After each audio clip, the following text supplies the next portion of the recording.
살려주세요. 거기 누구 없어요? 제발 도와주세요. 가만히 있어! 여기 미국의 한 아울렛에서 정말 경악을 금치 못할 사건이 벌어졌습니다. 그저 쇼핑을 하던 평범한 금발의 미국 여성이 한국 남성에게 붙들려 아래에 깔린 채 꼼짝도 못하고 있다는데요. 그저 살려달라는 말만 외치고 있는 그녀. 오히려 발버둥치려니 한국 남자는 가만히 있으라고 윽박 지르는데요. 대체 이게 무슨 일일까요? 같이 들어보시죠. 안녕하세요. 저는 에리카입니다. 저는 남들처럼 평범한 삶을 꿈꿔본 적이 없어요. 어쩌면 그런 꿈을 꿀 시간조차 없었는지도 모릅니다. 26살의 평범한 미국 여성이지만 제 삶은 그다지 평범하지 않았어요. 16살 때 부모님의 이혼은 모든 것의 시작이었습니다. 그 후로 저는 천천히, 하지만 확실하게 가장이 되어갔어요. 아버지는 재혼 후에도 가끔 경제적 도움을 주셨지만 새로운 가정이 생기면서 그 간격은 점점 넓어졌습니다. 어머니는 만성 류마티스 관절염으로 일을 오래 할 수 없게 되셨고 점점 일상생활도 힘들어하셨어요. 동생 애슐리는 아직 대학생이었습니다. 똑똑하고 밝은 아이지만 학비와 생활비는 모두 제 몫이었어요. 에리카, 오늘도 야근이야? 사무실에 나서려는 저에게 동료 제니퍼가 물었습니다. 아니, 오늘은 일찍 퇴근이야. 보너스를 받았거든. 저는 미소 지으며 대답했어요. 제가 다니는 회계회사는 작지만 안정적이었습니다. 급여는 많지 않았지만 생활하기에 충분했고 가끔 보너스도 받았어요. 이번 보너스는 특별했습니다. 동생 애슐리의 21번째 생일이 다가오고 있었거든요. 버스 안에서 저는 창밖을 바라보며 생각에 잠겼습니다. 애슐리는 제게 유일한 위안이자 존재 이유였어요. 항상 웃는 얼굴로 저를 반겨주는 동생이 있었기에 저는 모든 어려움을 견딜 수 있었습니다. 그 아이의 생일만큼은 특별하게 해주고 싶었어요. 집에 도착하자 애슐리가 공부하던 책상에서 고개를 들었습니다. 언니, 왜 이렇게 일찍 왔어요? 놀란 표정으로 물었어요. 오늘은 일찍 끝났어. 저녁 먹었니? 저는 가방을 내려놓으며 물었습니다. 네, 엄마랑 같이 먹었어요. 엄마는 방금 주무시러 들어가셨어요. 애슐리가 답했습니다. 저는 조용히 어머니 방을 들여다봤어요. 어머니는 이미 깊이 잠들어 계셨습니다. 약 때문인지 최근에는 항상 피곤해하셨어요. 한숨을 쉬며 거실로 돌아왔습니다. 언니, 괜찮아요? 애슐리가 걱정스러운 눈으로 물었어요. 응, 괜찮아. 그냥 조금 피곤해서 그래. 저는 억지로 미소 지었습니다. 사실 저는 늘 피곤했어요. 하루 종일 회사에서 일하고 집에 와서는 어머니를 돌보고 집안일을 했습니다. 주말에는 청소와 빨래, 일주일치 식사 준비로 하루가 금방 지나갔어요. 친구들이 데이트를 하고 파티를 즐길 때 저는 집에서 가계부를 정리했습니다. 그날 밤 침대에 누워 천장을 바라보며 생각했어요. 애슐리의 생일 선물로 무엇을 살까? 동생은 항상 브랜드 가방을 갖고 싶어 했습니다. 대학 친구들 대부분이 갖고 있는 그 가방을 애슐리도 늘 부러워했어요. 가격은 부담스러웠지만 이번 보너스라면 충분했습니다. 다음 날 저는 회사에서 평소보다 더 열심히 일했어요. 오후 6시, 퇴근 시간이 되자마자 재빨리 자리를 정리했습니다. 어디 급한 약속 있어? 상사가 물었어요. 아니요, 동생 생일 선물을 사러 가려고 합니다. 저는 정직하게 대답했습니다. 그래? 좋은 언니네. 얼른 가봐. 상사는 미소 지으며 고개를 끄덕였어요. 교회 아울렛으로 향하는 버스 안에서 저는 설렘을 느꼈습니다. 오랜만에 누군가를 위해 선물을 고르는 기분이 좋았어요. 애슐리의 기뻐할 얼굴을 상상하니 웃음이 나왔습니다. 아울렛에 도착했을 때는 이미 저녁 8시가 넘었어요. 매장들은 10시까지 영업했기 때문에 충분한 시간이 있었습니다. 서둘러 매장을 찾아갔어요. 매장에 들어서자 화려한 조명과 고급스러운 분위기가 저를 반겨주었습니다. 주변을 둘러보니 저보다 훨씬 세련된 옷차림의 사람들이 쇼핑을 즐기고 있었어요. 순간 제 낡은 재킷과 청바지가 부끄러워졌지만 이내 마음을 다잡았습니다. 무엇을 도와드릴까요? 직원이 친절하게 물었어요. 대학생 여동생 선물로 가방을 찾고 있어요. 저는 자신감 있게 대답했습니다. 직원의 안내로 여러 가방을 살펴봤어요. 마침내 애슐리가 좋아할 만한 디자인을 발견했습니다. 가격표를 보니 제 예상보다 조금 더 비쌌지만 동생의 행복한 표정을 상상하며 지갑을 열었어요. 포장해 드릴까요? 계산대의 직원이 물었습니다. 네, 생일 선물이라서요. 저는 기쁜 마음으로 대답했어요. 쇼핑백을 받아들고 매장을 나서는 순간 가슴속에서 따뜻한 기쁨이 피어올랐습니다. 오랜만에 느끼는 성취감이었어요. 밖은 이미 어두워졌지만 제 마음은 환했습니다. 아울렛 내부를 천천히 걸으며 다른 매장들도 구경했어요. 이렇게 여유롭게 쇼핑하는 것이 얼마만인지 기억도 나지 않았습니다. 평소 쇼핑은 필요한 것만 빠르게 구매하고 돌아오는 일이었거든요. 시계를 보니 9시였습니다. 집에 돌아갈 시간이었어요. 출구를 향해 걸어가는데 갑자기 발밑이 흔들렸습니다. 처음에는 제가 어지러운 건가 싶었어요. 하지만 주변 사람들의 놀란 표정을 보니 저만 느낀 게 아니었습니다. 그리고 순간 천장에서 굉음이 울려 퍼졌어요. 마치 천둥이 내부에서 울리는 것 같았습니다. 사람들이 비명을 지르기 시작했어요. 지진이다. 빨리 나가. 출구로 가. 혼란 속에서 저도 본능적으로 출구를 향해 달리기 시작했습니다. 손에는 여전히 애슐리의 선물 쇼핑백을 꼭 쥐고 있었어요. 사람들이 출구로 몰려들면서 혼잡은 더욱 심해졌어요. 누군가가 제 뒤에서 밀치는 바람에 균형을 잃고 넘어졌습니다. 바닥에 무릎을 찌은 통증의 신음이 나왔어요. 사람들은 저를 신경 쓰지 않고 계속 달려갔습니다. 이대로 밟히는 건 아닐까? 공포가 엄습했어요. 그때였습니다. 누군가 제 팔을 잡아당겼어요. 고개를 들어보니 동양인 남성이 저를 일으켜 세우고 있었습니다. 괜찮으세요? 일어날 수 있어요? 그의 목소리는 또렷했어요. 네, 감사합니다. 저는 그의 도움으로 일어났습니다. 함께 가요.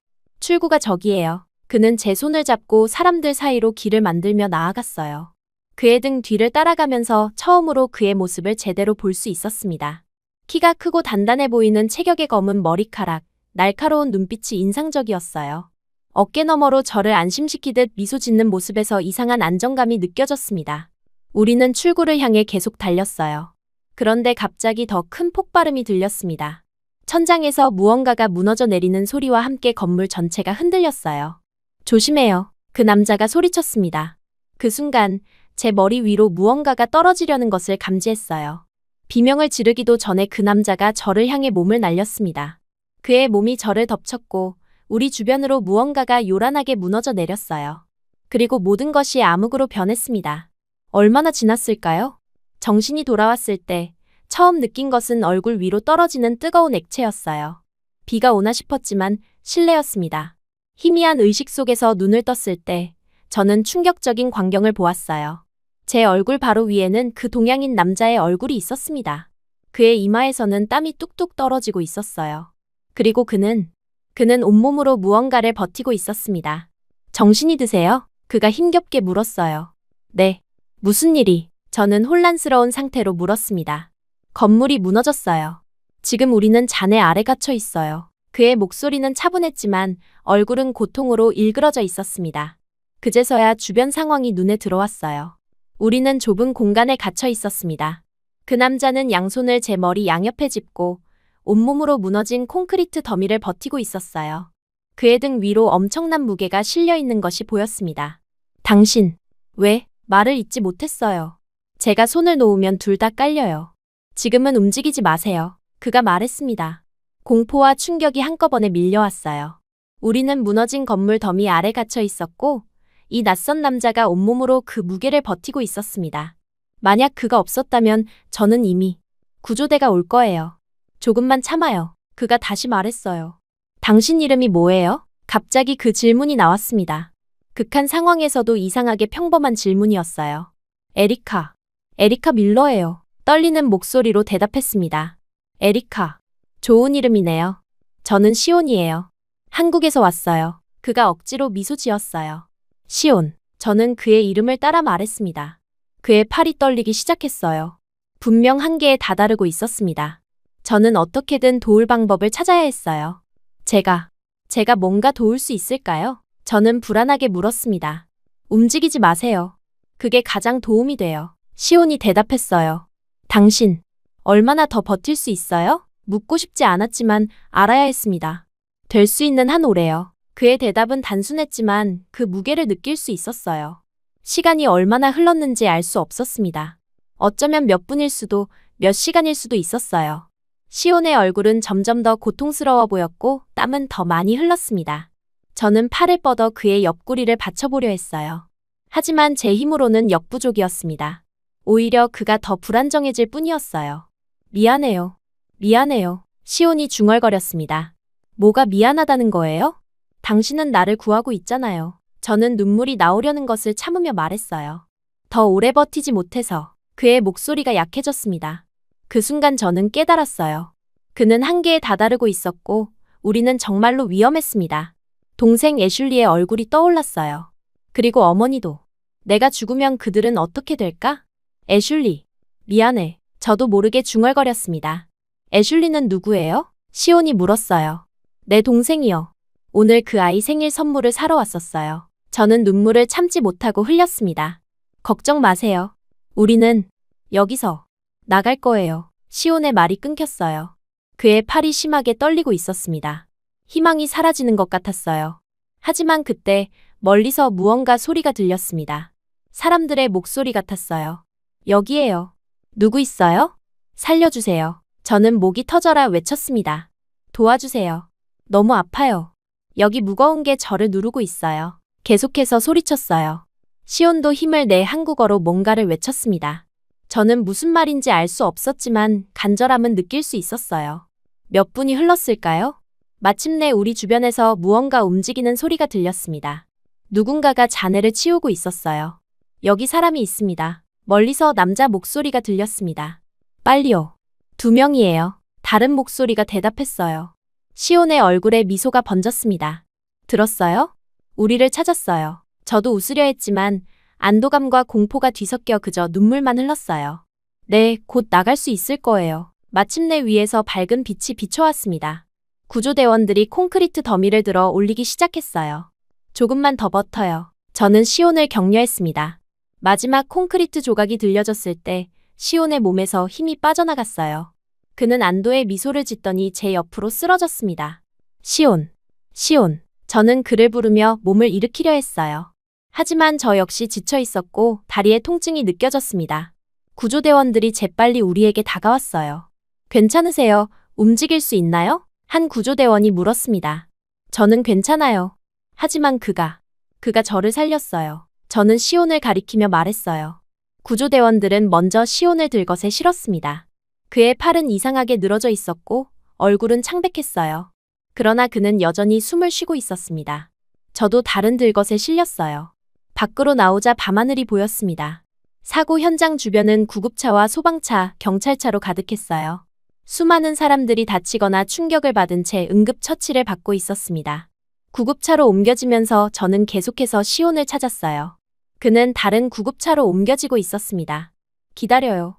그 사람이 저를 구했어요. 저는 소리쳤어요. 하지만 구급대원들은 저를 진정시키며 구급차에 태웠습니다. 시온을 실은 구급차는 이미 출발하고 있었어요. 저는 그대로 의식을 잃었습니다.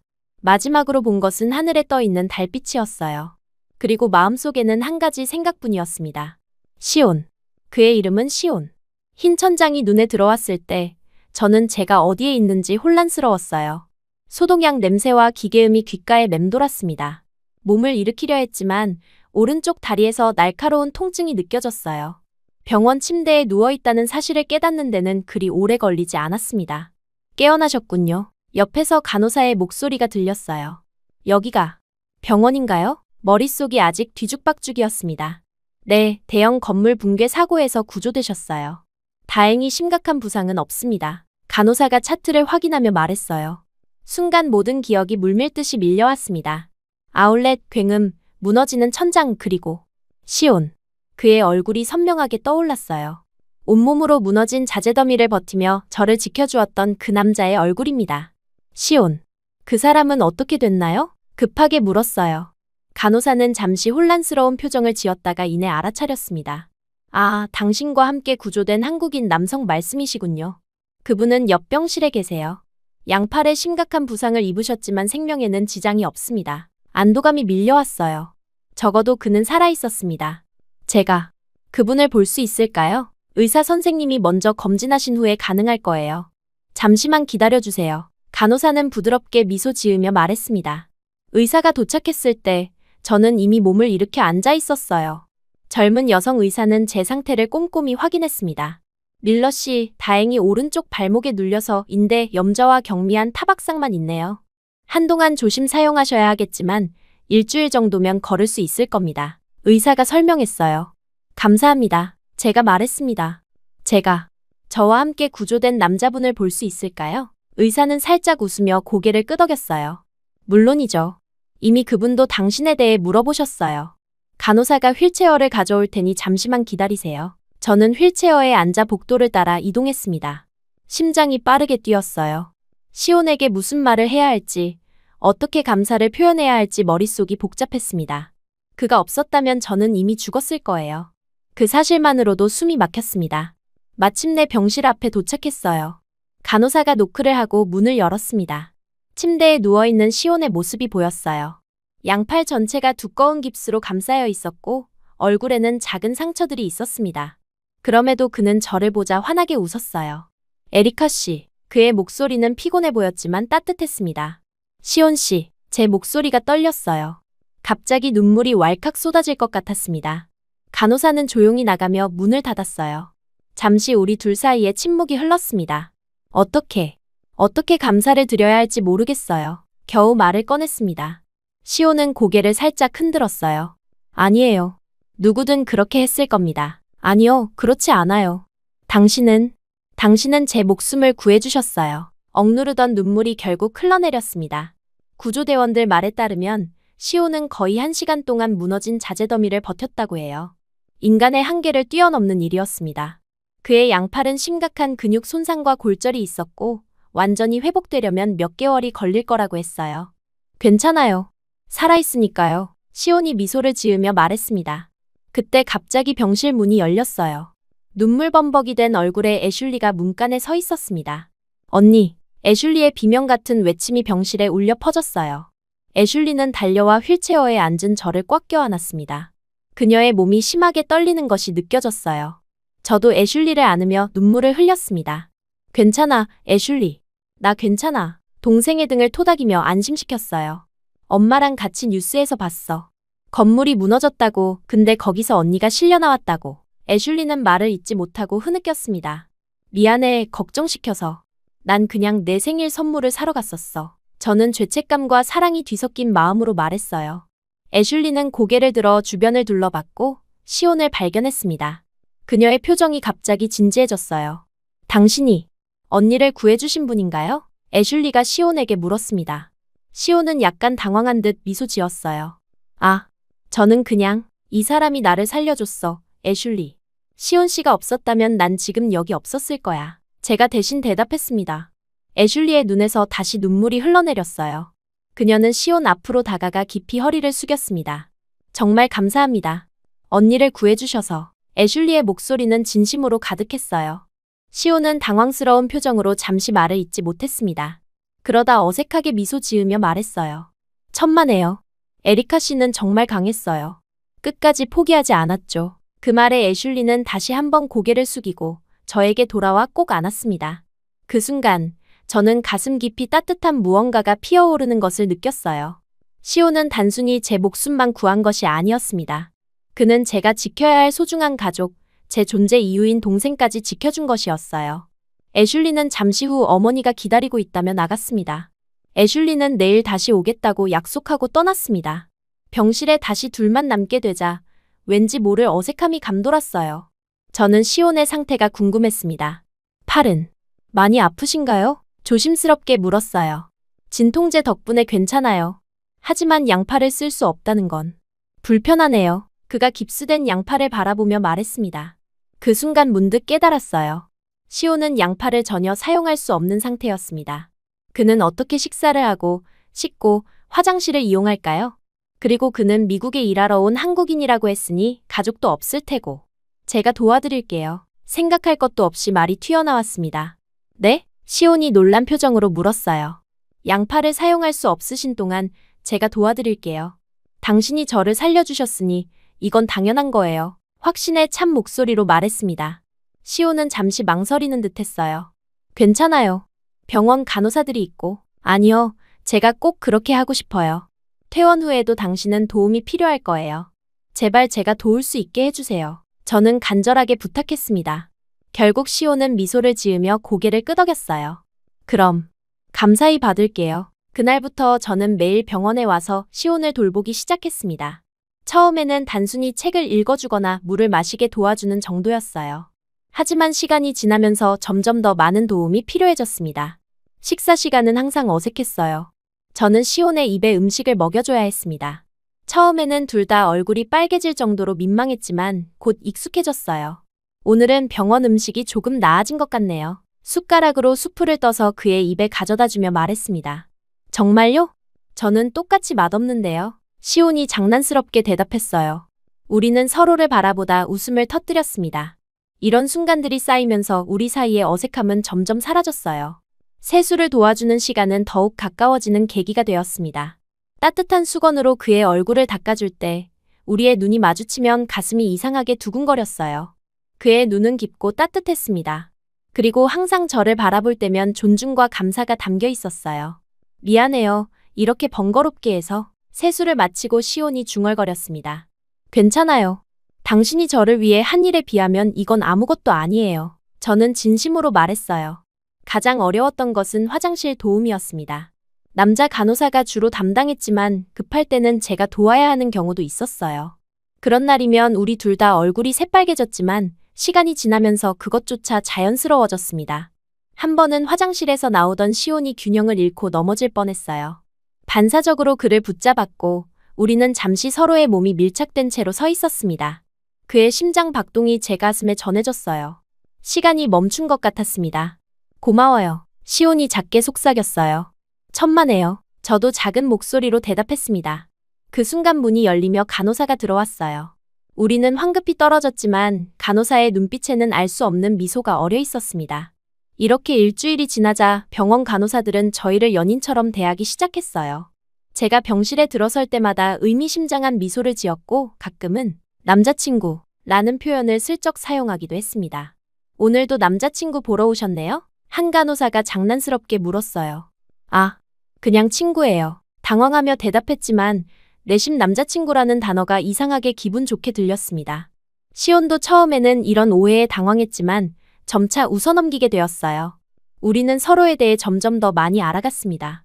그는 서울 출신으로 건설회사의 해외 프로젝트 매니저였어요. 미국에는 6개월 전에 파견되어 왔고 앞으로 6개월 더 있을 예정이라고 했습니다. 한국에 가족이 있으신가요? 어느 날 용기를 내어 물었어요. 어머니만 계세요. 아버지는 제가 대학생 때 돌아가셨어요. 시온이 조금 쓸쓸한 표정으로 대답했습니다. 그렇군요. 저도 부모님이 이혼하셔서 어머니와 동생만 있어요. 제 이야기도 조금씩 나누기 시작했습니다. 이렇게 서로의 삶에 대해 이야기를 나누며 우리는 날마다 조금씩 가까워졌어요. 그는 자신의 일에 대한 열정, 한국의 문화, 좋아하는 음식까지 이야기해 주었습니다. 저 역시 제 꿈과 고민, 동생 애슐리에 대한 사랑을 나눴어요.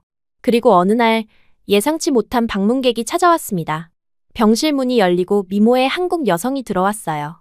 그녀는 우아하고 세련된 차림새였고 완벽한 화장과 긴 생머리가 인상적이었습니다.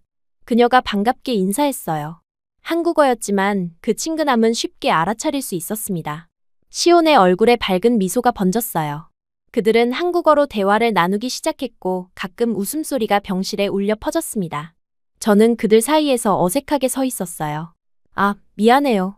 소개가 늦었네요. 시온이 갑자기 영어로 말했습니다. 에리카, 이분은 박지연이에요. 우리 회사 동료죠. 지연, 이분이 내가 말했던 에리카예요. 지연은 밝게 웃으며 손을 내밀었어요. 만나서 반가워요. 시온 씨가 많이 얘기했어요. 저는 약간 어색하게 그녀의 손을 잡았습니다. 저도 반가워요. 그들은 다시 한국어로 대화를 이어갔어요. 저는 점점 더 불편해졌습니다. 두 사람 사이에는 묘한 친밀감이 느껴졌어요. 아마도 같은 국적, 같은 회사라는 공통점 때문이겠지만 그들이 웃을 때마다 가슴 한구석이 아파왔습니다. 잠시 나갔다 올게요. 저는 갑자기 자리에서 일어났어요. 에리카? 시온이 의아한 표정으로 불렀지만 저는 이미 문을 향해 걸어가고 있었습니다. 복도로 나오자 숨이 막히는 듯 했어요. 뭐가 문제였을까요? 왜 이렇게 가슴이 아팠을까요? 그제서야 깨달았습니다. 저는 시온에게 감정이 생겨버린 것이었어요. 그냥 감사함이 아니라 더 깊은 무언가가. 이제 나는 필요 없는 거네. 혼잣말처럼 중얼거렸습니다. 병원 카페테리아에 앉아 커피를 마시며 생각에 잠겼어요. 이런 감정을 가질 자격이 있을까요? 그는 저를 구해준 은인일 뿐이고 곧 한국으로 돌아갈 사람이었습니다. 그리고 방금 본 그 아름다운 여성과 비교하면 저는 여기 있었군요. 갑자기 들려온 목소리에 고개를 들었어요. 지연이 미소를 지으며 제 앞에 서 있었습니다. 그녀는 의자를 당겨 앉았어요. 좀 쉬고 싶었어요. 어색하게 대답했습니다. 그래요, 이해해요. 지연이 부드럽게 말했어요. 시온 씨가 당신에 대해 정말 많이 얘기했어요. 그래요? 갑자기 심장이 빠르게 뛰기 시작했습니다. 네, 매일 당신이 오기만을 기다려요. 당신이 오면 얼굴이 환해지고요. 지연이 장난스럽게 말했어요. 저는 그냥 도움을 드리고 싶었을 뿐이에요. 시선을 피하며 말했습니다. 지연은 잠시 저를 관찰하더니 갑자기 웃음을 터뜨렸어요. 오해하셨나 봐요. 저는 그냥 시온 씨의 부하 직원일 뿐이에요. 네? 놀라서 고개를 들었습니다. 우리는 그냥 동료예요. 사실 상사로서는 너무 고지식하고 완벽주의라 좀 피곤하기도 해요. 저라면 절대 남자로 못 봐요. 지연이 장난스럽게 속삭였어요. 저는 당황스러움과 안도감이 뒤섞인 채 그녀를 바라봤습니다. 지연은 제 표정을 보고 더 크게 웃었어요. 걱정돼서 회사에서 대표로 온 거예요. 다들 소식 듣고 놀랐거든요. 지연이 설명했습니다. 아, 그렇군요. 창피함에 얼굴이 달아올랐어요. 지연은 갑자기 진지한 표정으로 몸을 앞으로 기울였습니다. 저기, 여자로서 조언 하나 해도 될까요? 좋아한다면 용기를 내세요. 시온 씨는 항상 남부터 챙기느라 자기 마음을 잘 표현하지 못하는 사람이에요. 그 말에 저는 놀라서 말문이 막혔어요. 그렇게 티가 났나요? 제 감정이? 지연은 다시 밝게 웃으며 일어섰습니다. 그럼 저는 이만 가볼게요. 시온 씨에게 회사 소식 전달했으니까요. 다음에 또 만나요, 에리카. 그녀가 떠난 후 저는 한동안 그 자리에 앉아 있었습니다. 마음속에서 복잡했던 감정들이 정리되기 시작했어요. 지연의 말이 계속 머릿속에 맴돌았습니다. 좋아한다면 용기를 내세요. 저는 결심했어요. 더 이상 이 감정을 숨기지 않기로 했습니다. 시온은 제 목숨을 구해주었고 그 과정에서 저는 그에게 마음을 빼앗겼어요. 이제는 솔직해질 때였습니다. 병실로 돌아가자 시온은 혼자 창밖을 바라보고 있었어요. 그는 제가 들어오는 소리에 고개를 돌렸고 얼굴에 안도의 미소가 번졌습니다. 돌아왔군요. 괜찮아요? 시온이 걱정스럽게 물었어요. 저는 아무 말 없이 그의 침대 옆으로 다가갔습니다.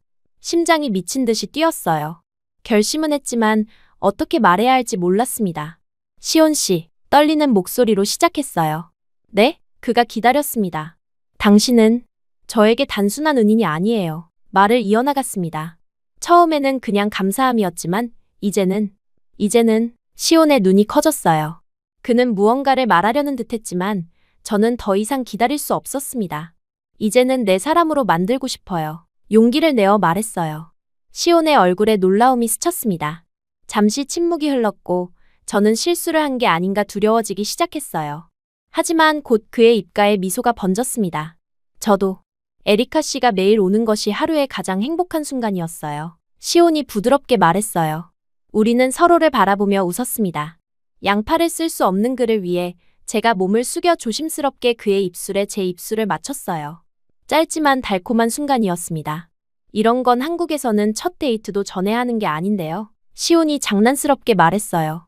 그럼 이제 첫 데이트도 했네요. 저는 웃으며 대답했습니다. 그렇게 우리는 공식적인 연인이 되었어요. 병원 복도를 지나가던 간호사가 우리의 모습을 보고 미소 지었고 그날 저녁 병원 전체에 우리의 소문이 퍼졌다고 합니다. 하지만 저는 신경 쓰지 않았어요. 제 마음속에는 새로운 시작에 대한 설렘과 기대만이 가득했습니다. 시온과 저는 서로의 마음을 확인한 그날 이후로 빠르게 가까워졌어요. 병원에서의 일상이 달라졌습니다. 전에는 환자와 간병인의 관계였다면 이제는 서로를 바라보는 눈빛부터 달랐어요. 가끔 손끝이 스치기만 해도 가슴이 떨리는 기분이었습니다. 시온은 양팔에 깁스를 한 채로도 유머 감각을 잃지 않았어요. 지금이라도 도망가지 않을래요? 이 깁스 풀리면 내가 쫓아갈지도 몰라요. 그는 웃으며 말했습니다. 하지만 그 유머 뒤에는 깊은 따뜻함이 있었어요. 매일 밤 제가 집에 돌아갈 때면 조심해서 가요. 내일 또 볼게요. 라는 인사에 온 하루가 따뜻해졌습니다. 퇴원이 다가올수록 시온의 상태는 호전되었어요. 의사들은 그의 회복 속도에 놀라워했습니다. 이렇게 빨리 회복되는 환자는 처음이에요. 라는 말을 들었어요. 하지만 저는 알고 있었습니다. 시온의 회복 의지 뒤에는 우리가 함께할 시간을 기다리는 마음이 있다는 것을요. 드디어 퇴원하는 날, 저는 시온을 제 아파트로 데려왔어요. 아직 양팔을 완전히 사용할 수는 없었지만 간단한 동작은 가능해진 상태였습니다. 어머니와 애슐리는 시온을 환영해 주었어요. 특히 애슐리는 시온을 언니의 영웅이라 부르며 따랐습니다. 언니, 그냥 영화의 한 장면 같아. 애슐리가 한밤중에 제 방에 찾아와 속삭였어요. 영화라면 이렇게 고생스럽진 않을 거야. 웃으며 대답했지만 사실 저도 이 모든 상황이 비현실적으로 느껴졌습니다. 저희 집에서의 생활은 달콤하면서도 조금씩 현실의 무게가 느껴졌어요. 시온은 한국 회사의 해외 파견 직원이었고 언젠가는 돌아가야 한다는 사실이 가끔 저를 불안하게 만들었습니다. 하지만 그런 생각은 항상 뒤로 미뤄두었어요. 지금 이 순간을 즐기자고 스스로를 다독였습니다. 시온이 저희 집에 온 지 2주가 지났을 무렵 그의 회사에서 연락이 왔어요. 시온은 통화를 마치 무거운 표정으로 저를 바라봤습니다. 무슨 일이에요? 불안한 마음으로 물었어요.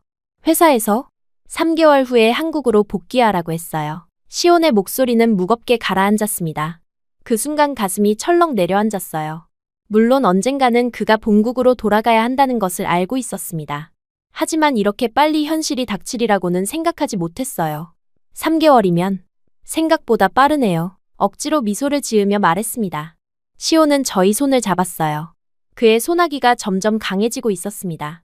에리카, 나랑 같이 한국에 가는 건 어떨까요? 그 질문은 예상치 못했어요. 한국에 간다고. 어머니와 애슐리는 어떻게 하고. 제 일은? 수많은 생각이 머릿속을 스쳐 지나갔습니다. 생각해 볼게요. 겨우 이 말만 할 수 있었어요. 그날 밤 침대에 누워 천장을 바라보며 생각에 잠겼습니다. 시온을 사랑했어요. 그와 함께하는 시간은 제게 새로운 행복을 가져다 주었습니다. 하지만 제 인생은 여기 있었어요.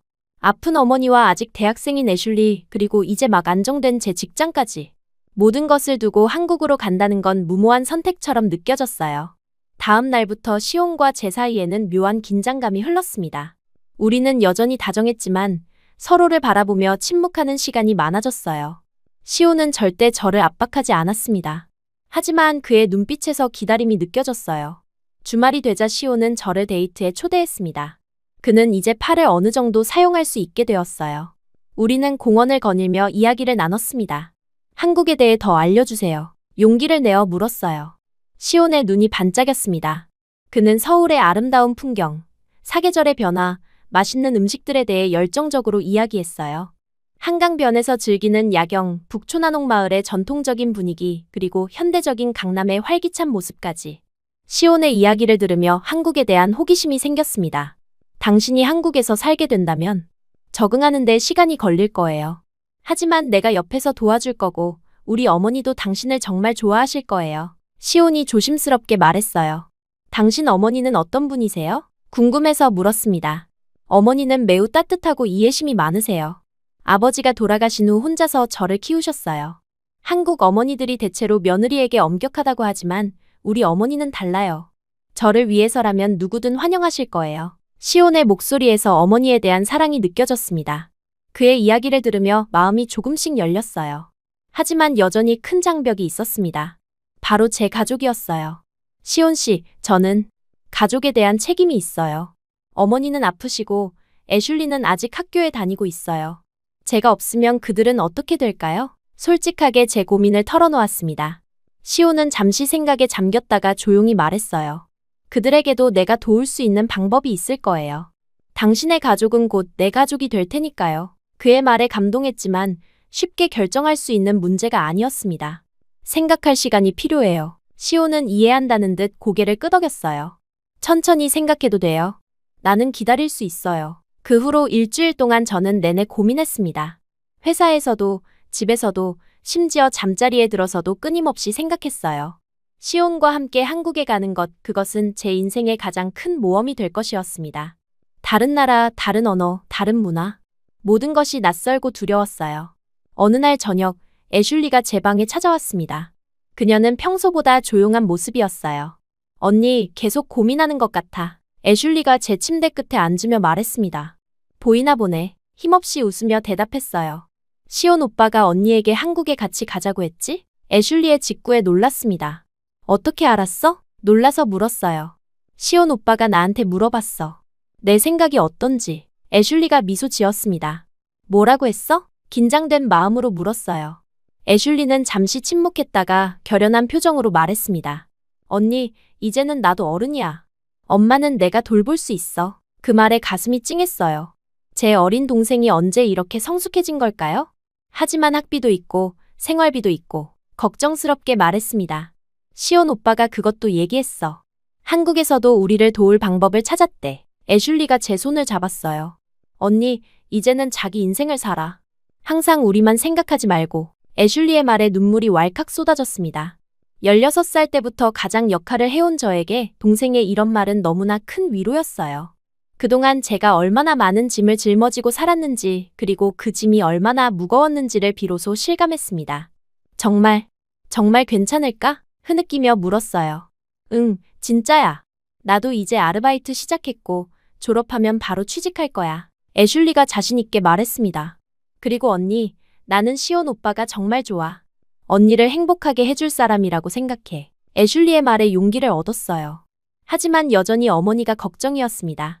엄마는 어떻게 생각하실까? 조심스럽게 물었어요. 어머니한테 이미 얘기했어. 어머니도 언니가 행복했으면 좋겠대. 애슐리가 웃으며 말했습니다. 다음 날 저는 어머니와 직접 이야기를 나눴어요. 어머니의 병실에 앉아 조심스럽게 시온의 제안에 대해 말씀드렸습니다. 엄마, 제가 시온과 함께 한국에 갈까 생각 중이에요. 떨리는 목소리로 말했어요. 어머니는 잠시 침묵하셨다가 미소를 지으며 제 손을 잡으셨습니다. 에리카, 넌 항상 나와 애슐리를 위해 내 인생을 희생했어. 이제는 내 행복을 찾을 때야. 하지만 엄마의 건강은 걱정스럽게 말을 이었어요. 내 건강은 내가 챙길게. 애슐리도 이제 많이 컸고 어머니가 단호하게 말씀하셨습니다. 그 사람이 너를 진심으로 사랑한다면 나는 너를 보내줄 수 있어. 어머니의 축복의 눈물이 다시 흘렀어요. 오랜 시간 동안 가족을 위해 살아온 저에게 이제 제 삶을 살아도 된다는 허락은 커다란 선물이었습니다. 그날 저녁 시온에게 결심을 전했어요. 그는 거실 소파에 앉아 책을 읽고 있었습니다. 제가 다가가자 고개를 들어 미소 지었어요. 시온 씨, 진지한 목소리로 불렀습니다. 네? 그가 책을 덮고 집중했어요. 심호흡을 하고 차분하게 말했습니다. 저 당신이 있는 곳으로 가고 싶어요. 시온의 얼굴에 놀라움이 스쳤다가 이내 환한 미소가 번졌어요. 정말요? 네, 함께 한국에 가고 싶어요. 확신에 찬 목소리로 말했습니다. 시온은 벌떡 일어나 저를 껴안았어요. 그의 팔은 아직 완전히 회복되지 않았지만 그 포옹에는 모든 감정이 담겨 있었습니다. 고마워요, 에리카. 당신을 정말 행복하게 해줄게요. 시온이 감동에 벅찬 목소리로 말했어요. 저도 당신을 행복하게 해줄 거예요. 그의 품 안에서 대답했습니다. 잠시 후 시온이 진지한 표정으로 물었어요. 당신의 가족은 어떻게 생각하시나요? 애슐리와 어머니. 두 분 다 저를 응원해주세요. 미소 지으며 대답했습니다. 하지만 여전히 걱정이 돼요. 시온은 제 양손을 꼭 잡았어요. 에리카, 내 약속을 드릴게요. 당신의 어머니와 동생은 내가 책임지는 한이 있어도 지원하겠습니다. 우리 회사에는 미국 지사도 있고 정기적으로 방문할 수 있는 기회도 있을 거예요. 그의 진심 어린 약속에 마음이 놓였습니다. 시온은 단순히 저를 사랑하는 것이 아니라 제 가족까지도 소중히 여기는 사람이었어요. 그것이 제가 그를 사랑하는 이유 중 하나였습니다.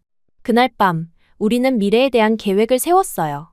한국에서의 생활, 제가 배워야 할 한국어, 우리의 집 그리고 어쩌면 우리의 가족까지 모든 것이 꿈만 같았습니다. 한국어 배우는 게 쉽지는 않을 거예요. 시온이 장난스럽게 말했어요. 괜찮아요. 저는 좋은 선생님이 있잖아요. 그를 바라보며 웃었습니다. 시온은 부드럽게 제 머리카락을 쓰다듬었어요. 에리카, 당신은 정말 용감해요. 모든 것을 뒤로하고 나와 함께 가는 건 쉬운 결정이 아니었을 텐데. 사랑하니까요. 솔직하게 대답했습니다. 그리고 이제는 저도 제 삶을 살고 싶어요. 시온의 눈에 감동의 빛이 어렸어요.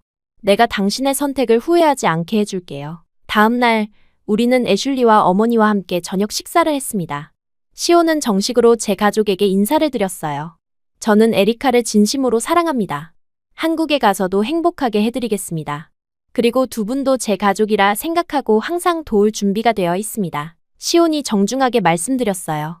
어머니는 따뜻한 미소로 시온의 손을 잡으셨습니다. 우리 에리카를 부탁해요. 그 아이는 항상 자신보다 가족을 먼저 생각했어요. 이제는 그 아이가 행복할 차례예요. 애슐리는 장난스럽게 말했어요. 오빠, 언니가 너무 고집부리면 저한테 말해요. 제가 잘 다뤄볼게요. 모두가 웃음을 터뜨렸습니다. 그 순간 저는 확신했어요. 제 선택이 옳다는 것을요. 식사 후 시온과 저는 조용한 산책을 나섰습니다. 밤하늘의 별들이 유난히 밝게 빛나는 것 같았어요. 에리카, 사실 당신에게 묻고 싶은 게 있어요. 시온이 갑자기 걸음을 멈추고 말했습니다. 네? 궁금한 마음으로 그를 바라봤어요.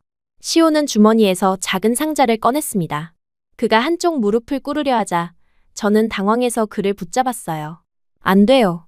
아직 팔이 완전히 낫지 않았잖아요. 걱정스럽게 말했습니다. 시온은 웃으며 일어섰어요. 그래도 정식으로 물어보고 싶어요. 에리카 밀러, 저와 결혼해 주시겠어요? 상자 안에는 단순하지만 아름다운 반지가 있었습니다. 제 마음은 이미 결정되어 있었어요. 네, 시온. 당신과 결혼하고 싶어요. 기쁨의 참 목소리로 대답했습니다. 시온은 반지를 제 손가락에 끼워 주었어요. 그리고 부드럽게 저를 껴안았습니다. 그 순간 우리의 미래가 밝게 빛나는 것을 느꼈어요. 한국에서 새로운 시작을 해요. 시온이 속삭였습니다. 네, 우리 함께요. 제가 대답했어요. 우리는 서로의 손을 꼭 잡고 집으로 돌아왔습니다. 이제 저는 더 이상 혼자가 아니었어요. 시온과 함께라면 어떤 어려움도 이겨낼 수 있을 것 같았습니다. 한국이라는 낯선 나라에서의 새로운 삶은 두렵기도 했지만 그보다 더 큰 설렘과 기대가 있었어요. 그날 밤 침대에 누워 반지를 바라보며 생각했습니다. 건물 붕괴 사고라는 최악의 순간에서 시작된 인연이 이렇게 아름다운 사랑으로 이어질 줄은 몰랐어요. 운명이라는 말이 이런 순간을 위해 있는 것인지도 모르겠습니다. 감사해요, 시온. 작게 속삭였어요. 당신이 내 삶에 와줘서. 프로포즈 이후 저희의 삶은 빠르게 변화했어요.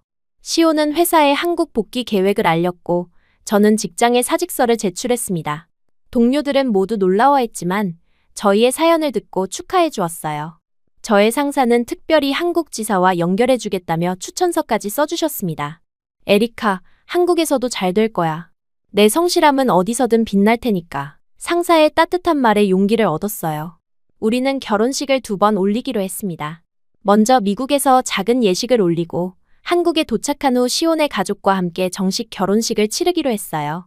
애슐리는 자신이 주 들러리를 맡겠다며 준비에 열중했습니다. 미국에서의 결혼식은 소박했지만 따뜻했어요. 어머니의 병원 정원에서 가까운 친구들과 가족들만 초대해 진행했습니다. 하얀 원피스에 꽃다발을 든 제 모습을 보며 어머니는 눈물을 흘리셨어요. 에리카, 이렇게 행복한 모습으로 너를 보낼 수 있어서 감사해. 어머니가 제 손을 꼭 잡으며 말씀하셨습니다. 시온은 검은색 정장을 입고 긴장한 표정이었지만 제가 나타나자 그의 얼굴에 환한 미소가 번졌어요.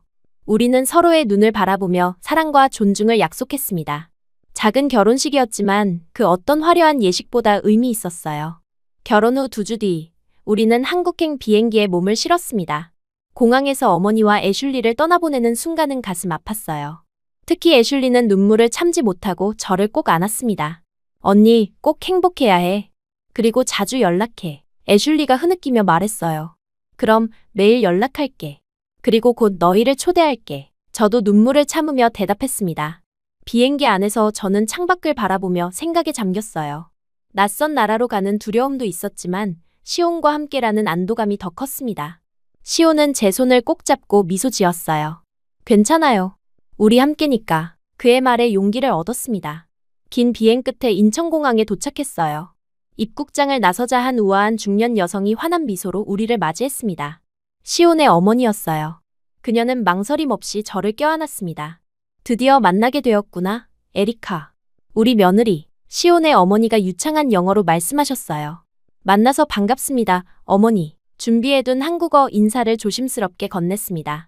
시온의 어머니는 제 한국어 인사에 기뻐하시며 더 꼭 안아주셨어요. 한국어도 배웠구나. 정말 기특해. 시온의 집은 서울 외곽에 있는 아파트였습니다. 현대적이고 깔끔한 인테리어가 인상적이었어요. 시온의 어머니는 우리를 위해 별도의 방을 준비해 두셨고 한국 전통 음식으로 환영 식사를 차려주셨습니다.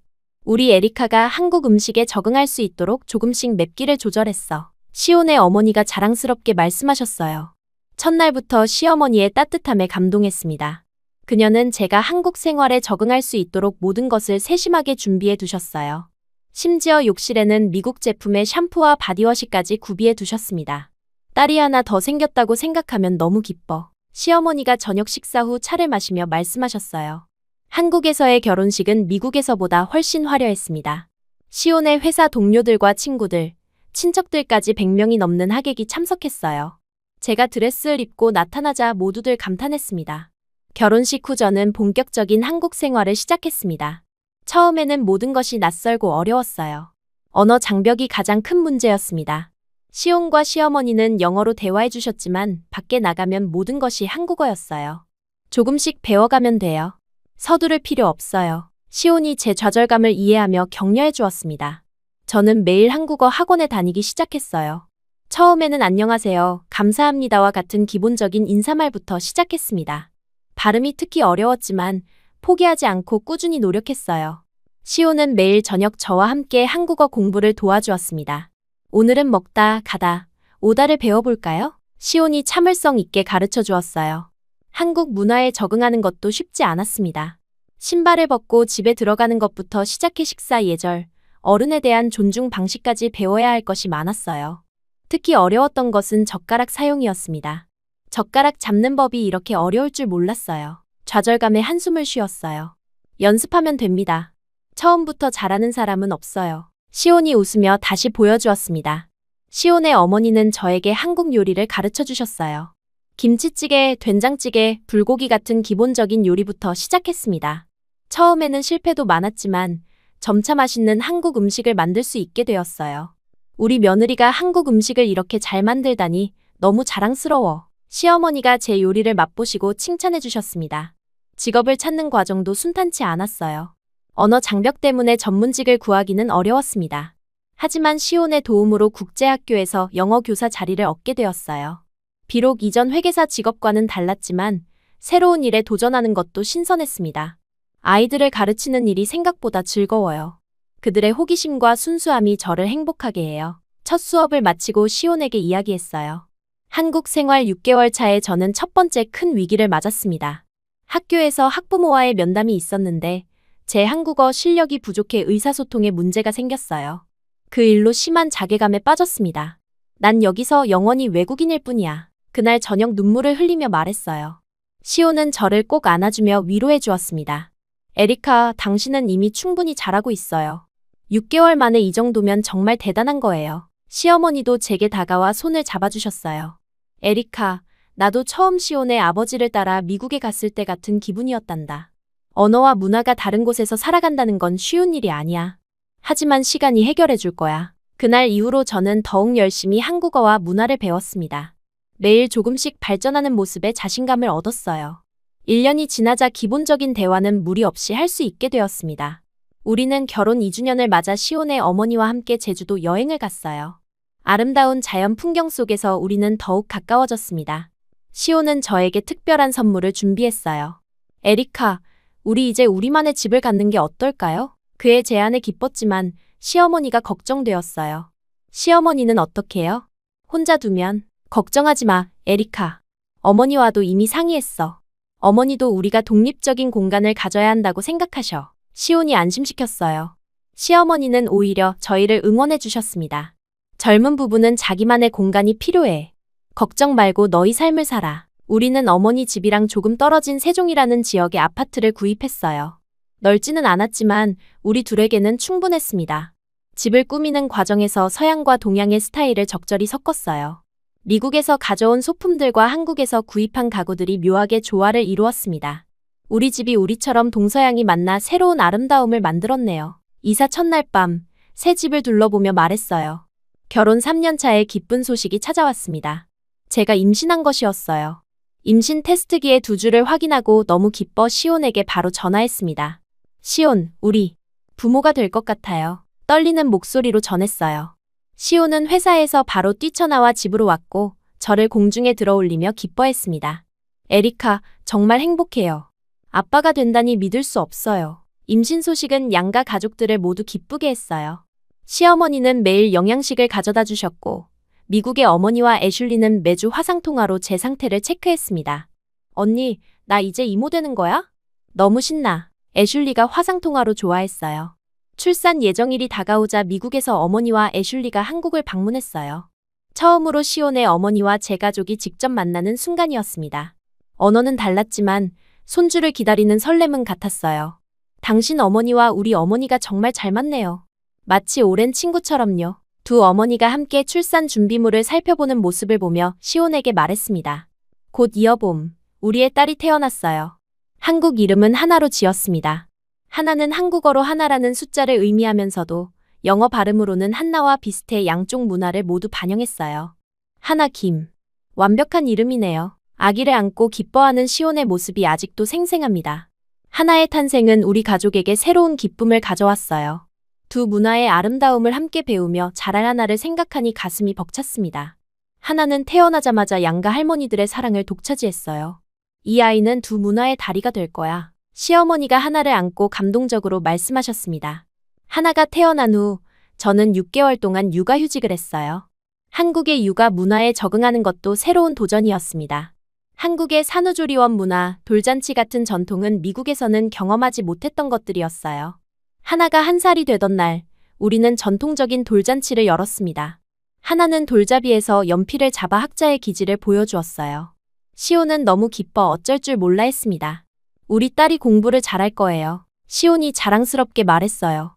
시간이 흐르며 하나는 쑥쑥 자랐고 우리 가족의 삶은 더욱 풍요로워졌습니다. 하나가 3살이 되었을 때 시온은 회사에서 승진하여 부장이 되었어요. 승진 축하 자리에서 시온은 저에게 특별한 고마움을 표현했습니다. 이 모든 것이 에리카 덕분입니다. 그녀가 없었다면 제가 여기 있지 않았을 거예요. 시온이 동료들 앞에서 말했어요. 그의 말에 감동했지만 저는 알고 있었습니다. 시온이 저를 위해 한 일이 더 컸다는 것을요. 그는 저에게 새로운 삶과 가족 그리고 안정감을 선물해 주었어요. 하나가 4살이 되던 해, 우리는 제가 한국에 온 지 정말 오랜만에 미국으로 가족 여행을 떠났습니다. 하나에게 제가 자란 곳을 보여주고 싶었어요. 어머니와 애슐리는 공항에서 우리를 기다리고 있었습니다. 언니, 하나가 너무 커졌네. 애슐리가 하나를 안으며 기뻐했어요. 어머니는 하나를 품에 안고 눈물을 흘리셨습니다. 미국에서의 2주 동안 우리는 제가 자라온 장소들을 방문했어요. 하나는 특히 제가 다녔던 초등학교와 공원을 좋아했습니다. 시온은 미국 문화를 더 깊이 이해하게 되었다고 말했어요. 당신이 자란 곳을 보니 당신을 더 잘 이해할 수 있을 것 같아요. 시온이 감상에 젖어 말했습니다. 미국 여행 후 한국으로 돌아와 일상으로 복귀했어요. 하나는 이제 한국어와 영어를 모두 유창하게 구사하는 이중 언어 사용자가 되었습니다. 가끔은 두 언어를 섞어 쓰는 모습이 너무 귀여웠어요. 오늘 유치원에서 친구랑 놀았어요. 그리고 선생님이 제가 그림 잘 그렸다고 칭찬했어요. 하나가 들어오자마자 신나게 말했습니다. 하나가 5살이 되었을 때 시온은 몸이 조금 변하기 시작했어요. 바쁜 회사 생활과 스트레스로 인해 체중이 조금 늘었고 예전보다 운동량이 줄었습니다. 어느 날 하나가 아빠의 배를 보고 장난스럽게 말했어요. 아빠는 멋지지 않아. 이제 배가 나왔어. 하나의 천진난만한 말에 시온은 조금 당황했습니다. 저는 하나를 안아들고 따뜻하게 말했어요. 하나, 아빠는 목숨 걸고 우리를 지킨 슈퍼맨이야. 지금은 잠시 쉬는 거야. 정말이요? 아빠가 슈퍼맨이에요? 하나의 눈이 커졌습니다. 그럼 아빠는 엄마를 구해주셨어. 그리고 그 덕분에 하나도 태어날 수 있었지. 진심을 담아 말했어요. 그날 밤, 하나가 잠든 후 시온과 저는 소파에 나란히 앉아 대화를 나눴습니다. 시온은 제 손을 잡고 깊은 감사를 표현했어요. 에리카, 당신이 내 인생에 온 것은 정말 기적이에요. 건물 붕괴 사고라는 최악의 순간에 시작된 우리의 인연이 이렇게 아름다운 가족으로 이어질 줄 누가 알았을까요? 시온이 진심 어린 목소리로 말했습니다. 저는 그의 어깨에 머리를 기대며 대답했어요. 시온, 당신이 없었다면 저는 그 자리에서 죽었을 거예요. 하지만 당신은 저에게 목숨만 구해준 게 아니라 새로운 인생을 선물해 주었어요. 그렇게 우리는 과거를 돌아보며 현재의 행복에 감사했습니다. 처음 만났을 때의 두려움과 혼란, 그리고 그동안의 성장과 변화까지. 모든 순간이 소중했어요. 이제 저는 한국에서 완전히 적응했습니다. 한국어로 능숙하게 대화하고 한국 음식을 맛있게 요리하며 한국 문화를 깊이 이해하게 되었어요. 물론 가끔은 여전히 고향이 그립고 미국의 가족들이 보고 싶을 때도 있습니다. 하지만 그런 순간에도 시온과 하나 그리고 시어머니의 사랑이 저를 지탱해 주었어요. 우리 가족은 매년 한 번씩 미국을 방문하고 가끔은 어머니와 애슐리가 한국을 방문하기도 했습니다. 두 나라, 두 문화 사이에서 우리는 독특한 우리만의 가족 문화를 만들어갔어요. 저는 이제 한국 국적도 취득했습니다. 미국 국적을 유지하면서 이중 국적자가 된 것이죠.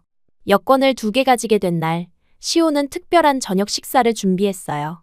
이제 공식적으로 한국인이 된 것을 축하해요. 에리카, 시온이 와인잔을 들어 올리며 말했습니다. 아니에요, 시온. 저는 한국인이면서 동시에 미국인이에요. 두 문화가 저를 만들었으니까요. 자부심을 느끼며 대답했어요. 가끔 저는 그날 아울렛에 가지 않았다면 어땠을까 상상해 봅니다. 시온을 만나지 못했다면 저는 지금 어디서 무엇을 하고 있을까요?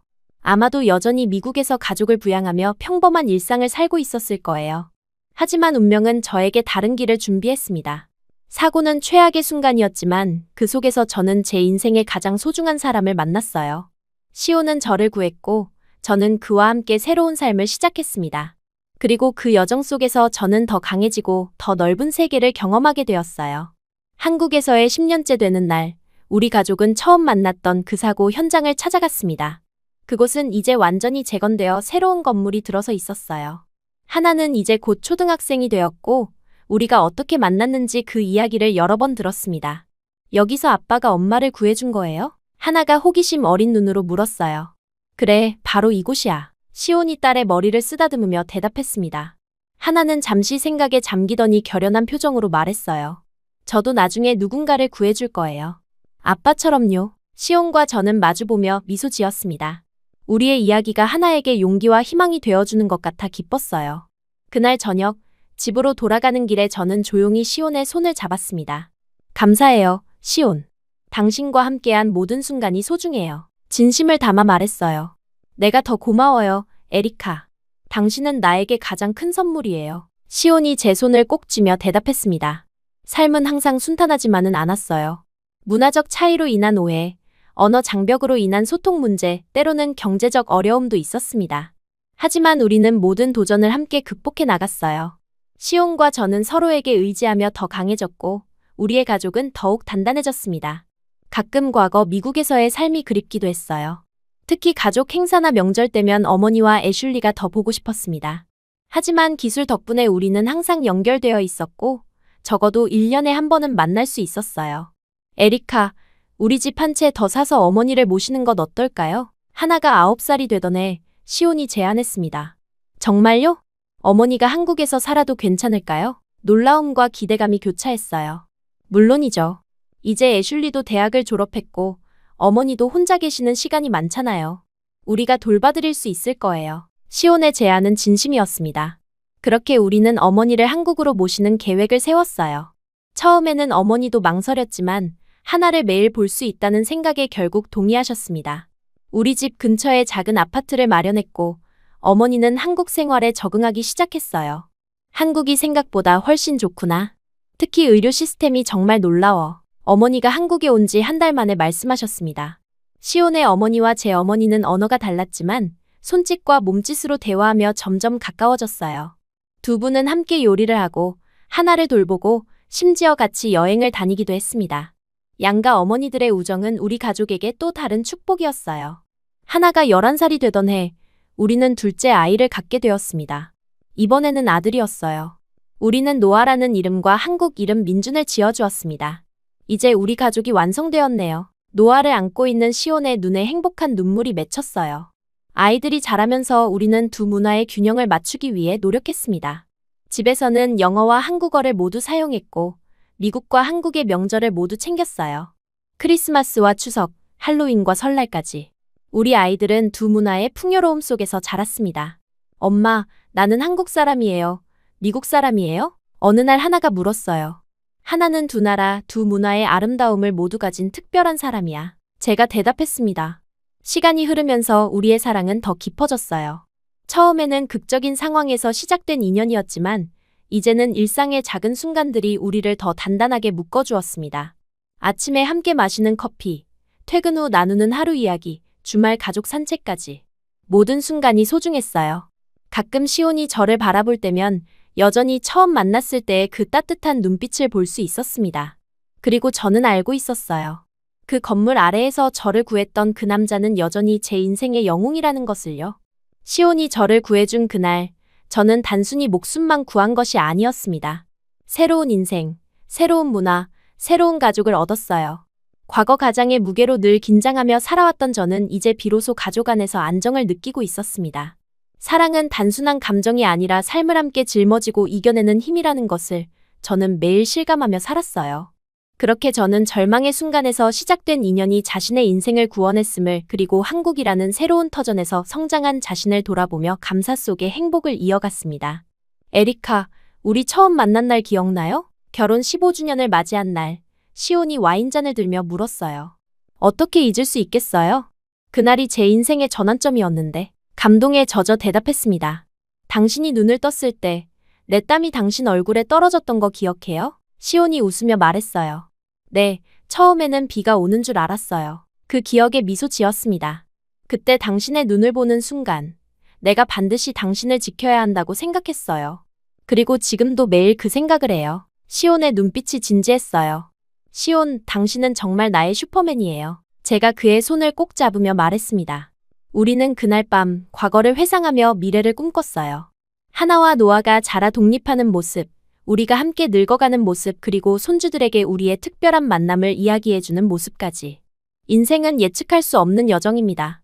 저는 결코 한국에서 살게 될 거라고, 한국 남자와 결혼할 거라고, 이중 문화 속에서 아이들을 키우게 될 거라고 상상도 못했어요.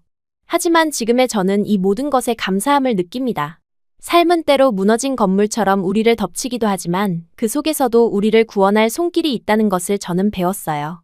시온은 저에게 그 손길이었고 저는 그 손을 놓지 않았습니다. 그리고 그 선택이 저를 여기 완전한 행복으로 이끌었어요. 앞으로도 함께해요, 시온.